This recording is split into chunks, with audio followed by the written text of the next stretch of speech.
He stood on the edge of the cliff, gazing down into the canyon floor where a sandstorm raged. The sun was setting, painting the sky a bloody orange color that was reflected in his rage-filled eyes. Below, in the narrow gorge, Randall, his former partner, sneered, holding an old Colt. His face was covered in dust and scars, and a crazy fire burned in his eyes. The howl of the wind in Eleanor's ears mixed with the rumble of falling rocks, but she knew it wasn't just the wind. It was his fury.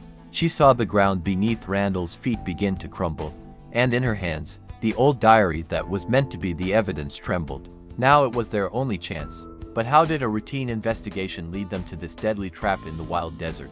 And what was in that diary that made Randall willing to do anything? To find out how this story began, one must go back to the very beginning. 3 months ago. The life of Eleanor Vance, a journalist for the New York Times, seemed mundane. Her next assignment appeared simple: to write an article about the major construction magnate Randall Mason. Everyone knew he was corrupt, but there was no evidence. It's not just corruption, her editor told her. There's something much more serious there. You need to dig deeper. Eleanor began her investigation. She sifted through tons of documents and conducted dozens of interviews, but everywhere she hit a wall. No one wanted to talk. It seemed everyone was afraid of Randall. She felt that there was something more behind this story, but she couldn't find the key to the mystery. One night, just as she was about to give up, she received an anonymous message. It wasn't on paper, but carved into a piece of wood that someone had tossed to her door.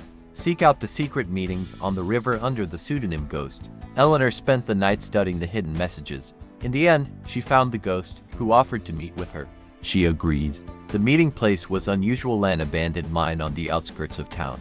When she arrived, a tall, stooped man with a harsh gaze that seemed to bore straight through her was waiting.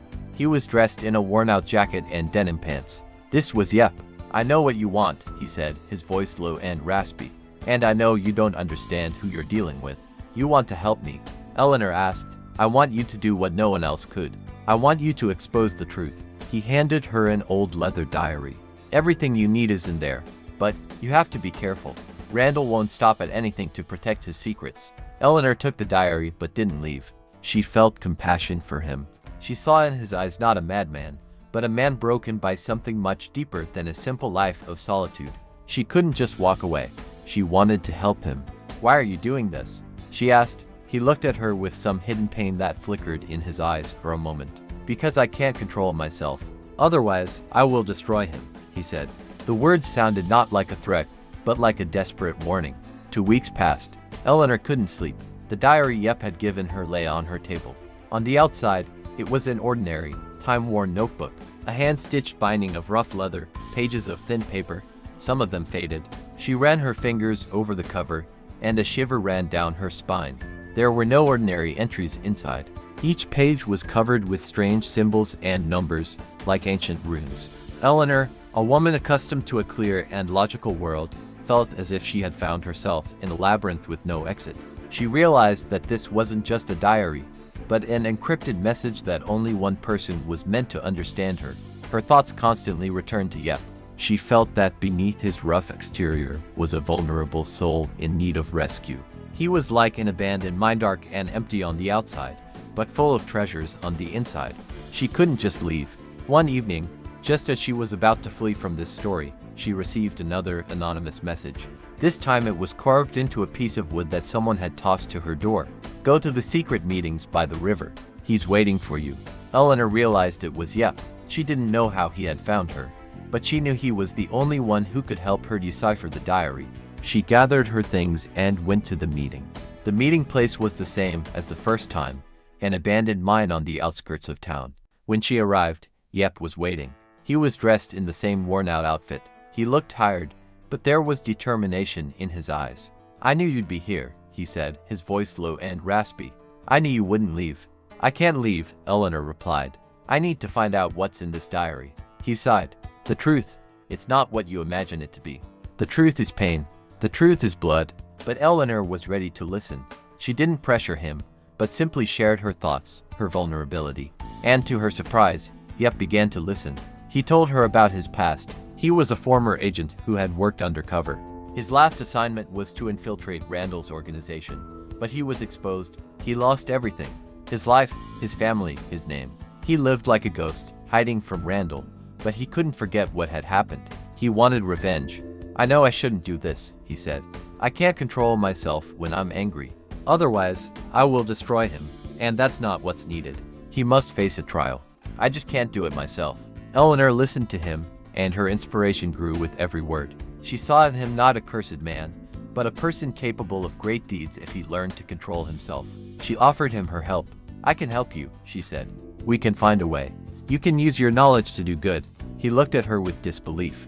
He didn't believe anyone could help him, but her words, her faith in him, were like a breath of fresh air. She was the only one who wasn't afraid of him. She saw in him not only a monster, but a man who deserved happiness. She began to notice how his power manifested in small things. He could follow people unnoticed, read their body language. He could vanish and reappear at any moment.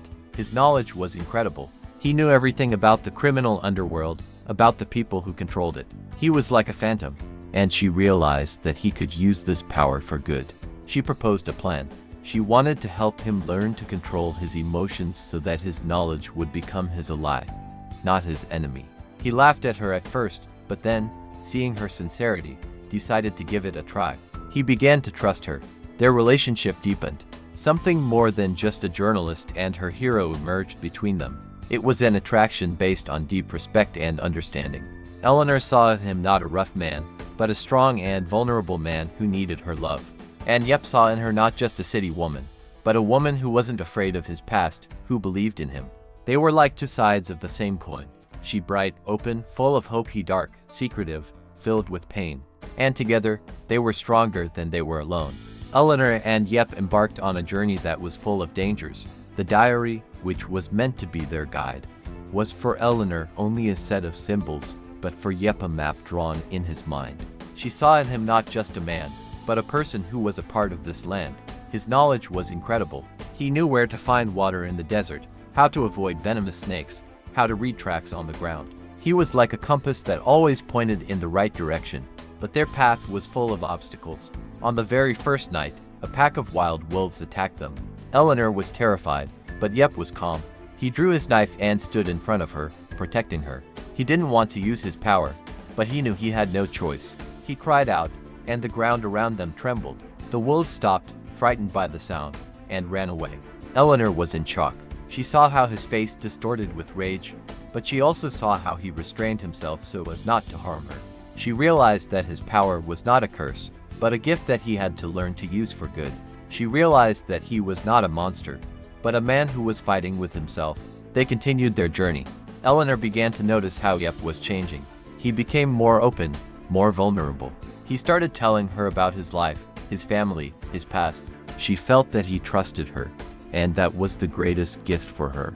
She began to see in him not just a rough man, but a person who was ready to fight for his happiness.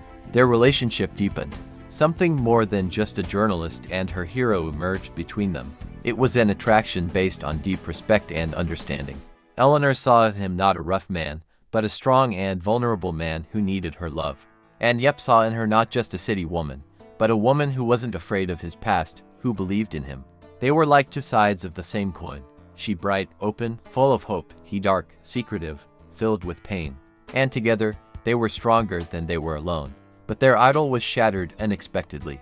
One night, as they sat by the fire, Eleanor heard Yep cry out loudly.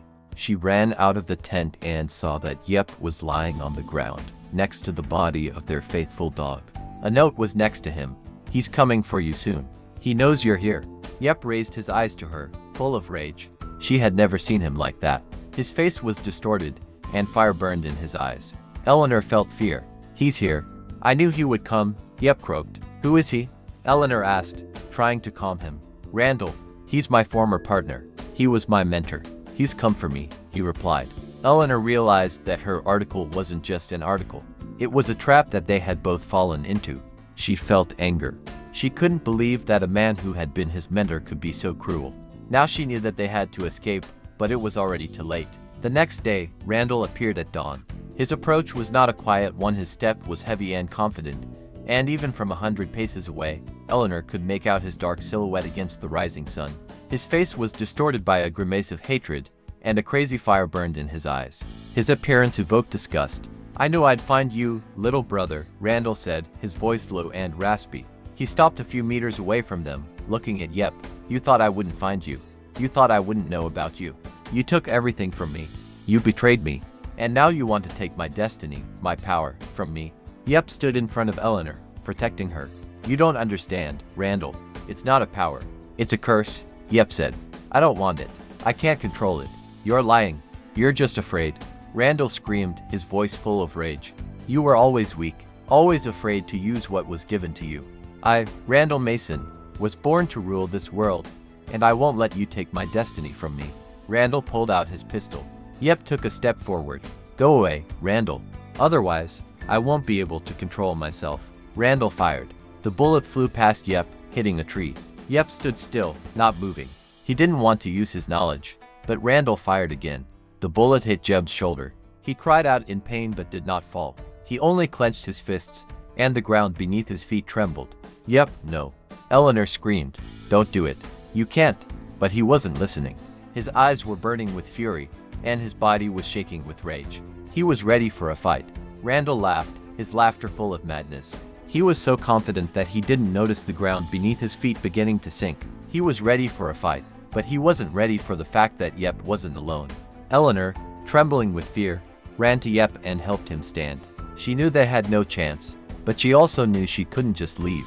She had to help him. Randall fired again, but this time Yep dodged. He was wounded, but he was not defeated. He turned to Randall, his eyes burning with fire. You wanted a fight, Randall. You'll get one.